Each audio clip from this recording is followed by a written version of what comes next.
pensions.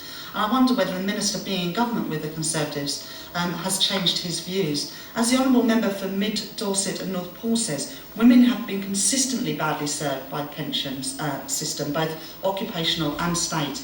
In opposition, the Minister campaigned for women pensioners, but now he's in government, he's hurting them hard. And I wonder why he is doing that when he's under no obligation to do so.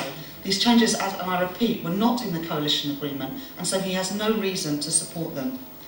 Of course, the Minister has claimed that these women have job seekers' allowance to fall back on, but as honourable members have mentioned this afternoon, that doesn't really seem to be the point. Not only is this an insult to those who have worked in their entire lives, but also the job seekers' allowance only provides half of the income, roughly, that the pension credit would provide, or 2/3 of the income that pension would provide, the basic state pension would provide. But these women, they don't want a handout. They legitimately want to receive the pension they have contributed to on the date they were promised.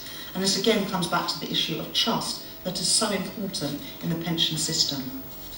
We've heard today a lot of stories about how this will affect great numbers of women, because for every one of those 500,000 women who will have to wait for more than a year longer before they get their state pension, there is a personal story. We've heard some of those today.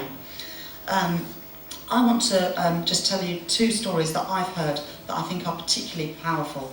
The first is from Barbara Bates. And Barbara says, from the age of 15, I have worked every day of my life, apart from a few years when I stayed at home to care for my disabled husband until his death in 2003. Since 1995, I have thought that I would retire in 2018 when I will be 64. I have based all my plans for the future on this.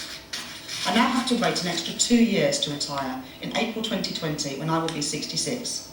I feel robbed of 2 years of freedom and robbed of more than £10,000 that I would have received as my state pension.